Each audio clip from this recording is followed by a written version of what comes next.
I should have known something was off the moment my phone pinged with a notification I didn't recognize. It was a small, innocuous message. Location synced. Your bag. My brow furrowed. My bag? I was meticulous with my things. Nothing ever strayed. Nothing except maybe him. I dug into the compartments, feeling every zipper, every fold, until my fingers brushed something hard. A tiny device, cold and mechanical, tucked into the lining. A GPS tracker. My chest tightened. No, no, no, no.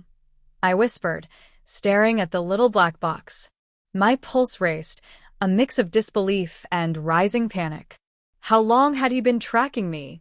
All the times he claimed he was busy with work, all the excuses, all the late nights.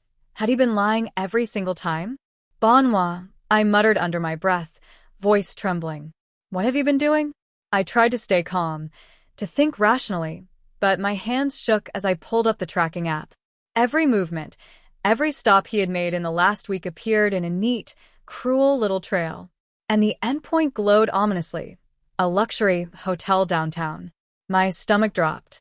That's where he's been hiding her. I grabbed my coat and purse and stormed out the door. I couldn't confront him yet. I needed evidence. I had to see it with my own eyes. The hotel lobby was gleaming, opulent, every marble surface mocking me with its cold perfection. I held my bag tight against my side, my fingers brushing the tracker, a constant reminder of his betrayal. I followed the trail to the elevator, heart hammering with every floor. When the doors opened, there he was, Ku Bonhwa, lounging in the suite like he owned the world, the woman next to him draped over his arm like some cruel parody of intimacy. He looked up, noticed me, and laughed, a slow, cruel sound that sliced through my chest. Soo-jin, he said, voice dripping amusement. Obsessive as always, I see. Tracking me now? Funny considering what I've been doing. I froze. My vision blurred. My knees felt weak. You. I stammered, words failing me. The betrayal wasn't just emotional, it was physical. The gaslighting, the audacity, the sheer arrogance of his mockery hit me like a punch. He leaned back, still smirking. Relax, it's not like you were missing anything important. Just me living my life. Something inside me snapped. I could feel the collapse coming, the shame and hurt threatening to swallow me whole. My legs buckled, and I barely caught myself on the doorway. Don't, I whispered, voice shaking. Don't you dare. And then darkness pressed in. My world went quiet. My heart faltered. But in that silence, something new sparked, an awakening. I didn't die physically, but the naive, trusting part of me did. It crumbled in that suite, among his laughter and the cruel traces of betrayal. In its place rose something colder, sharper, a mind focused on justice, on retribution, on ensuring that no one would ever control or belittle me again. When I finally opened my eyes, I wasn't the same woman who had walked into that hotel. The tears had dried. The hurt had hardened into resolve. I will make you pay, I whispered to the empty hallway, and my voice no longer trembled. It carried weight, authority, and the cold promise of retribution. And I knew who would help me. Yoon Sung-ho. My protector, my distant cousin, the man who had silently watched over me for years. I would need his strength, his legal mastery, and perhaps, just perhaps, the one heart that had never betrayed me. As I left the hotel, I traced the GPS tracker one last time. The path it had dictated no longer frightened me. It fueled me. Every step he had taken to hide his betrayal became a roadmap for his undoing. I was reborn that night, a woman forged in fire, ready to reclaim my life, my dignity, and my love. The moment I stepped out of that hotel, my hands were trembling, not from fear, but from rage. The betrayal was sharp and raw, but for the first time in weeks, I felt something else. Clarity. I dialed Sung-ho's number with a steady hand. The line rang twice before he answered. Jisoo. His voice, deep and calm, sent a shiver down my spine. Are you all right? I need you, I said, trying to keep my voice even. I need your help. There was a pause. I could almost hear him gather himself. "Tell me everything," he said finally. "From the beginning." I recounted the GPS tracker, the hotel, the woman, and his mocking words. I didn't leave out a detail, didn't soften the edges. Sang-Ho was silent for a moment, letting the weight of my words sink in. "You've been betrayed in the cruelest way possible," he said quietly. "But you're not alone. I'll help you, every step of the way." Hearing his unwavering promise, something warm unfurled inside me. I had always relied on him as my protector, but now I realized just how deep my trust, and something more, ran. "We need a plan," I said, my voice steadying with determination. "Bonhwa can't get away with this. He's gone too far." Sang-Ho's tone softened, but his firmness remained. "First, we gather proof. Every instance of stalking, every financial discrepancy, every lie he's told. Then we take legal action. And Jisoo," he hesitated for the briefest moment. "You won't be alone in this. I'll be there. Always." I felt my chest tighten. "Thank you," I whispered. Not just for his help, but for always being there. Always seeing me, even when others didn't. Over the next few days, we coordinated our moves carefully. Sang-Ho's legal expertise became my shield while I collected evidence from the tracker, screenshots of his messages, and even testimonies from his associates. Every piece of information was a brick in the fortress I was building around myself and around his downfall. One evening, as we worked side by side in my apartment, Sang-Ho leaned back in his chair, watching me review documents. "You're incredible, Jisoo," he said quietly. "Even after everything, you're composed, intelligent, and focused." I felt heat rise to my cheeks. "I can't show weakness," I replied, though the flush wasn't entirely from pride. "Not now, not ever again." He smiled faintly, a softness in his eyes that made my heart flutter. "I've admired you for years," he said, his voice low and sincere. "I just never had the chance to tell you." I swallowed, caught off guard, but I didn't pull away. "Maybe now is the chance," I whispered, letting my gaze meet his. The air between us thickened, a mix of tension, gratitude, and something unspoken yet undeniable. But we both knew our priority was still the same. Bonhwa's reckoning. "I won't let him hurt you again," Sang-Ho murmured, his hand brushing mine across the table. The touch was light but deliberate, grounding me, reminding me that I wasn't alone. "I know," I said softly, feeling a surge of determination. "And together, we'll make sure he pays for everything." As I leaned back in my chair, heart still pounding from both the betrayal and the sudden intimacy, I realized this wasn't just about revenge anymore. It was about reclaiming my power, my life, and perhaps discovering a love that had always been there, patiently waiting. And as the night deepened, I knew one thing for certain. Bonhwa's game was over, and I was ready to win. The next morning, I met Sang-Ho at a quiet cafe near my apartment. Even in casual clothes, he exuded the same calm authority that had always drawn people to him. But today, I noticed something different, a quiet intensity, like a predator ready to strike. And somehow, it thrilled me. "Are you ready?" he asked, sliding a folder across the table toward me. His fingers brushed mine, just barely, and I felt that familiar warmth. I nodded, my pulse quickening. "I've been ready since the moment I found that tracker." He gave me a small, approving smile. "Good. Because the first step is gathering proof of his misconduct beyond just the tracker. We need witnesses, records, anything that ties him to stalking and fraud. Every move he's made to manipulate you will come back to him." I glanced at the folder, which contained preliminary findings, bank statements, hotel bookings, text screenshots, and felt a surge of determination. "Let's make sure he can't wiggle out of this one." Sang-Ho leaned closer across the table, his voice dropping. "I'll be honest, Jisoo, seeing you like this, focused, unshakable, it's attractive." I blinked, caught off guard. "Attractive? Really? You're supposed to be my knight, not my distraction." He chuckled, eyes glinting. "I'm both. And maybe that's the best part." I felt heat rise to my cheeks, but refused to let it derail me. "Fine," I said, straightening. "Let's focus." Then we can discuss distractions later. He smirked, but his hand lingered near mine as we packed up our notes.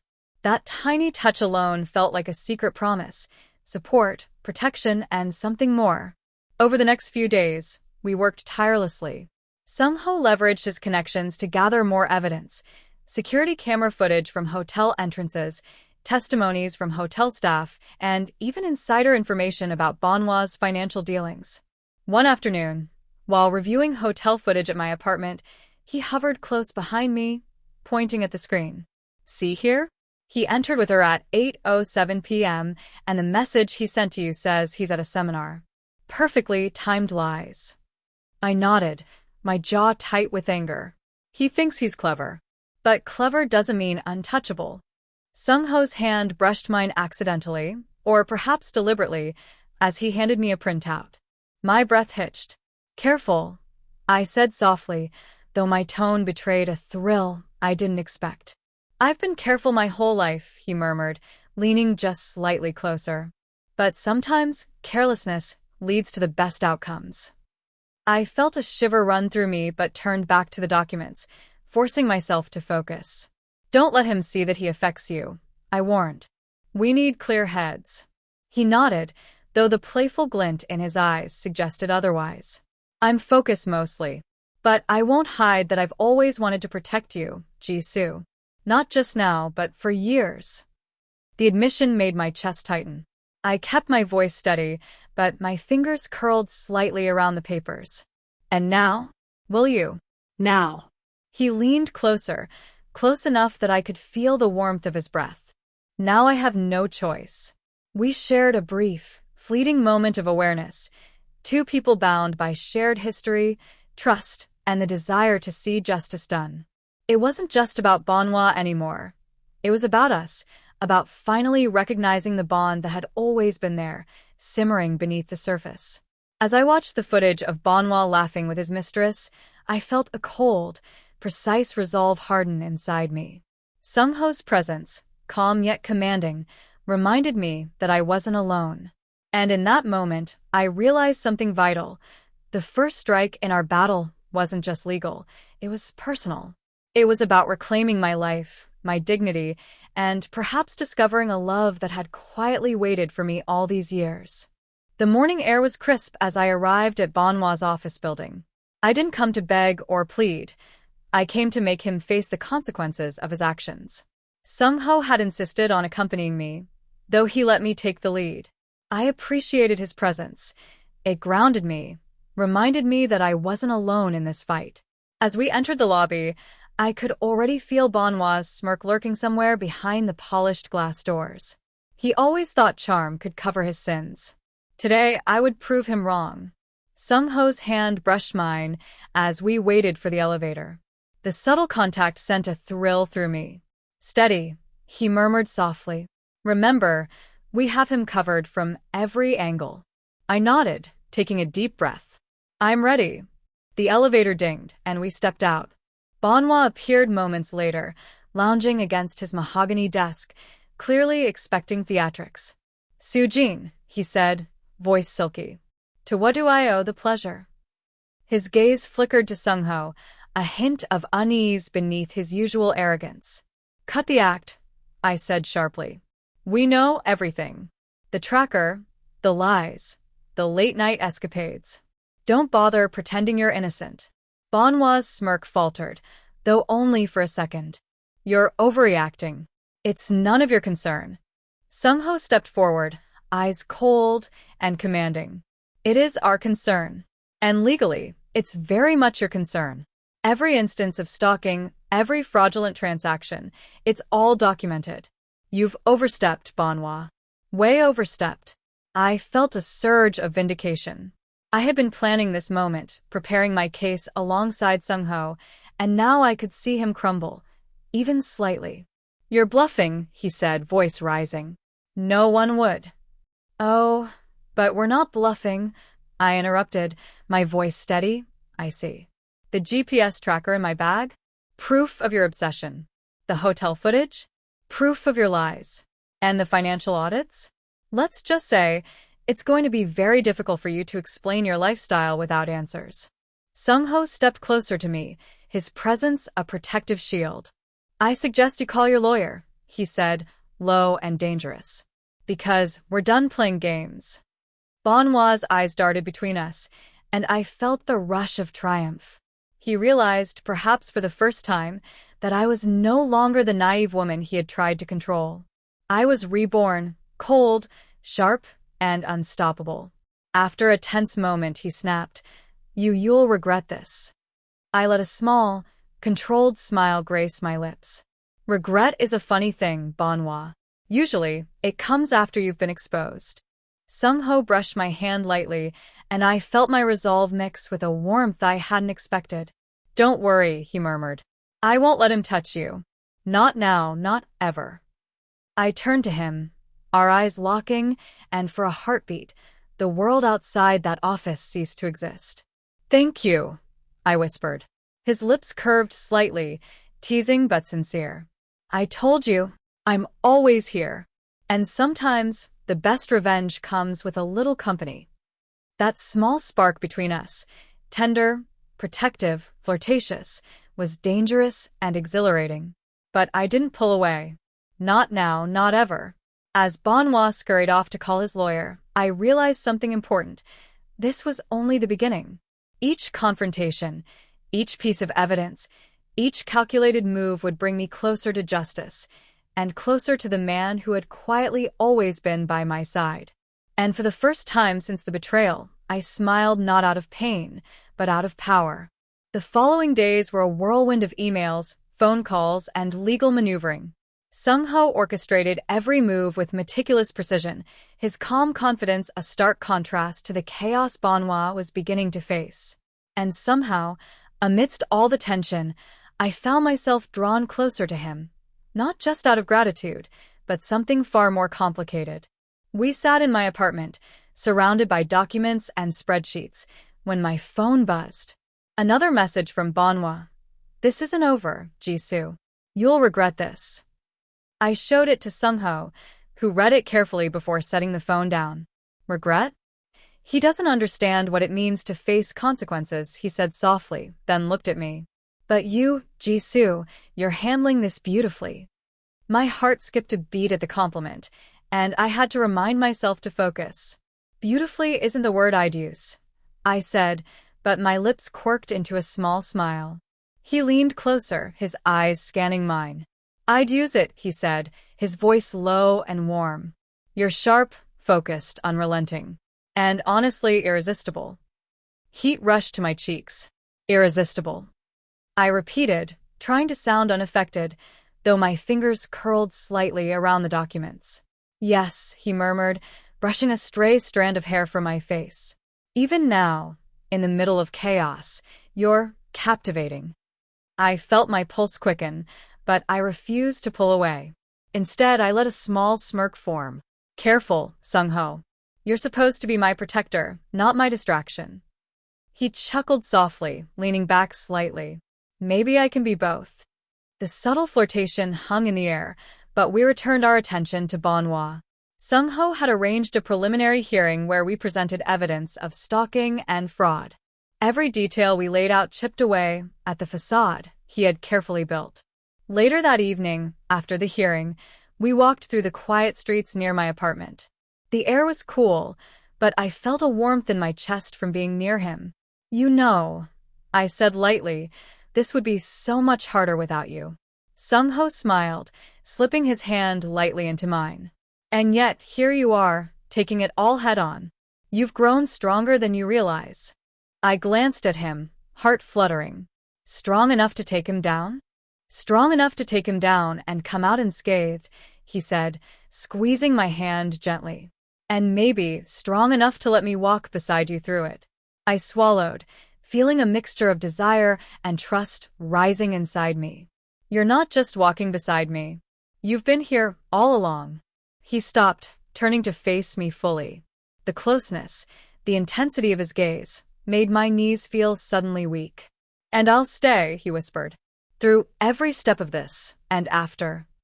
I could only nod, unable to find words, as the first tendrils of intimacy wrapped around us, not physical yet, but charged with unspoken longing.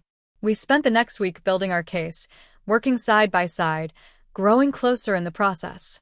Every shared laugh, every brush of his hand, every look across a table deepened the connection that had always been there. And while Bonhwa's panic grew, his calls more frantic, his threats more desperate, our bond solidified, forged by trust, admiration, and the thrill of impending victory. By the end of the week, it was clear. Bonhwa was on the ropes. And Sang-Ho? He wasn't just my legal ally, he was my partner, my protector, and if I let myself admit it, the man I was beginning to want more than anyone else. And in the quiet moments, walking home from the office together, our fingers brushed again, lingering this time. A small, deliberate contact. A promise that whatever came next, we would face it together, side by side, heart to heart, ready for the final act.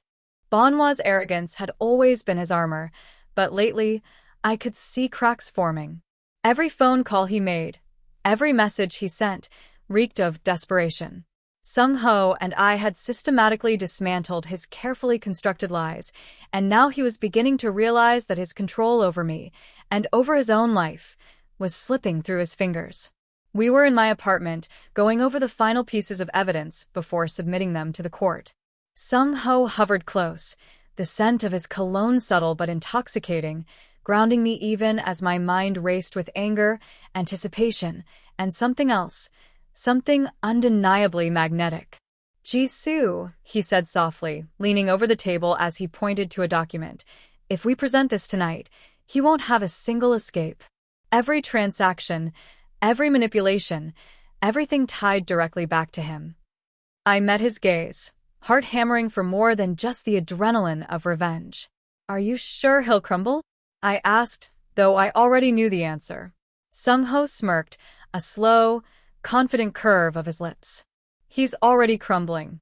I can see it in his messages. And I think he's beginning to understand just how much he underestimated you." The thought made a spark of satisfaction ignite inside me. I let out a small, victorious laugh. He really thought he could control me. How arrogant. Sang-Ho's hand brushed mine, lingering slightly longer than necessary. My breath caught. "And yet, here you are," he murmured, voice low and intimate, not just standing but thriving.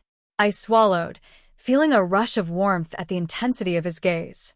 "I couldn't have done it without you," I admitted, my voice soft, almost vulnerable. He leaned closer, close enough that I could feel the heat radiating from his body. "You could have done it without me," he said quietly, his fingers brushing against mine again. "But I'm glad I didn't have to let you face it alone." For a moment, everything else, the court, the evidence, Bonhwa's betrayal, disappeared. It was just the two of us, hands brushing, hearts racing, a silent acknowledgement of feelings neither of us had dared to fully voice until now. Suddenly, my phone buzzed. Another message from Bonhwa, this one frantic. "You can't do this. I'll ruin you both." I couldn't help but smirk, a cold satisfaction lacing my tone as I showed it to Sang-Ho. "He's losing it," I said, a hint of triumph in my voice. Sang-Ho chuckled softly, squeezing my hand. "Good. He should feel the weight of what he's done.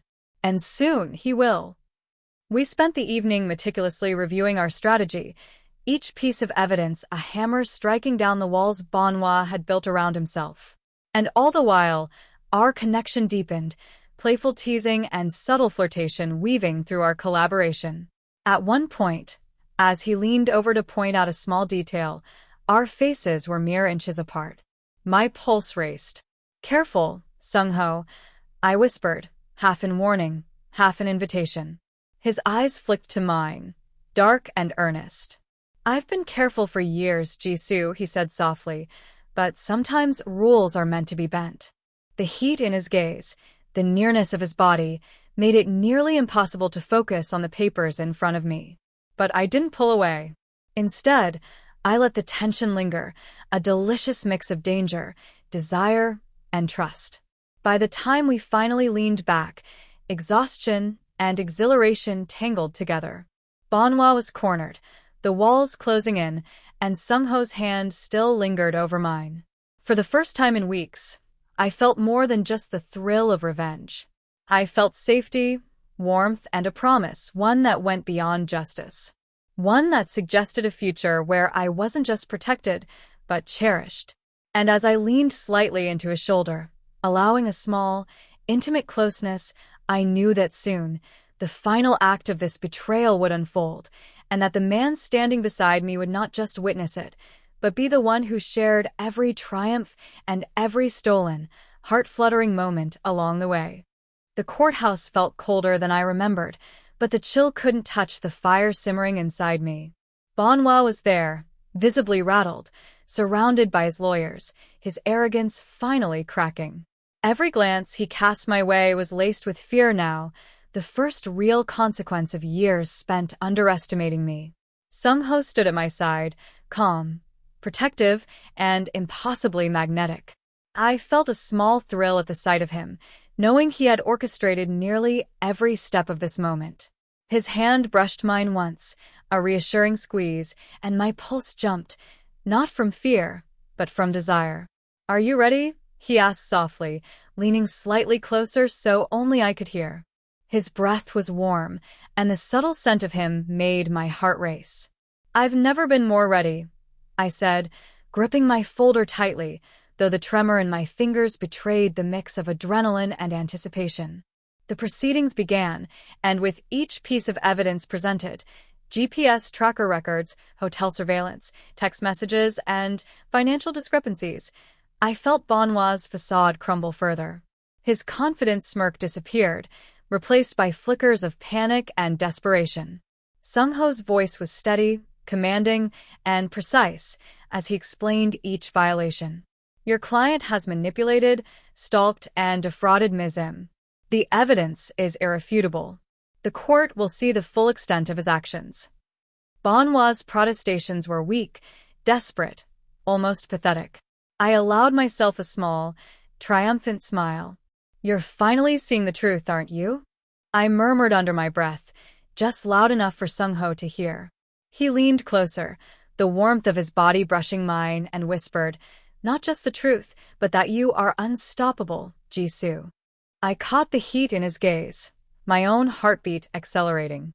"Careful," I whispered back, letting the words hang between us. "You might distract me at a crucial moment." He smirked, a dangerous, intimate curve of his lips. "I like dangerous," he said softly. "And I like you." The courtroom blurred around me as the final testimonies were given. I felt a hand gently cover mine under the table, Sang-Ho's touch grounding me, steadying me, reminding me that I wasn't alone in this. By the end of the day, the verdict was clear. Banhwa was found guilty of stalking, fraud, and harassment.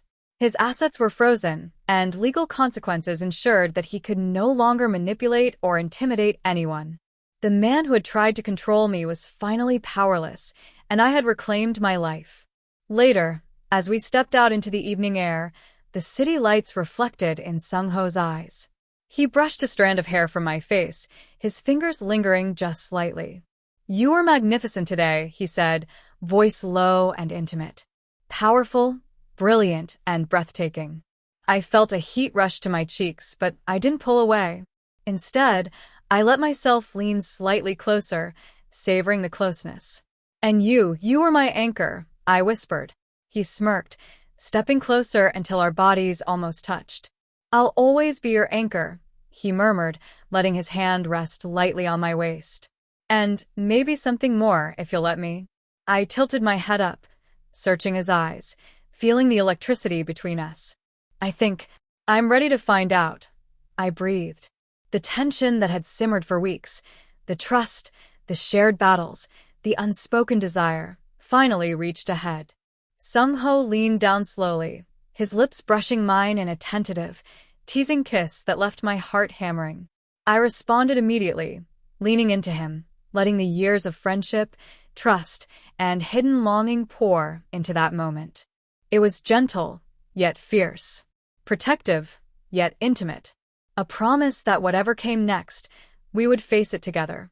And for the first time since discovering Bonhwa's betrayal, I allowed myself to truly relax, to feel cherished, and to feel desire mirrored in someone who had always been by my side. The city buzzed around us, but in that moment, it was just us. Justice had been served, and the man who had once tried to control me was gone. And now, for the first time, I could imagine a life filled with love, trust, and passion, shared with the one who had never let me fall. The courtroom was quiet, the tension palpable as the final documents were signed and Bonhwa's remaining defenses crumbled. Each signature, each stamp, each piece of evidence cemented his defeat. I felt a weight lift from my shoulders, the culmination of weeks of careful planning, unwavering resolve, and Sang-Ho's steadfast support. He stood beside me, his hand brushing against mine just enough to anchor me without drawing attention. "It's over," he whispered, a warmth in his voice that reached straight to my heart. I let out a long breath, the first true exhale in what felt like months. "It's finally over," I murmured. "He won't ever touch me again." Sang-Ho's thumb traced small circles over the back of my hand, a touch that was both comforting and undeniably intimate.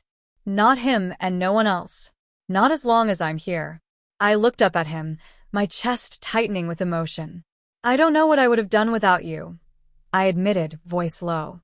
He leaned closer, eyes dark with tenderness and something more, desire, admiration, and a protective hunger. "You were never alone, Jisoo. But you deserve to feel it now. To know that you are valued, wanted, loved."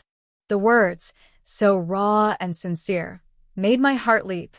I let myself close the small gap between us, letting his warmth envelop me as our lips met in a slow, deliberate kiss.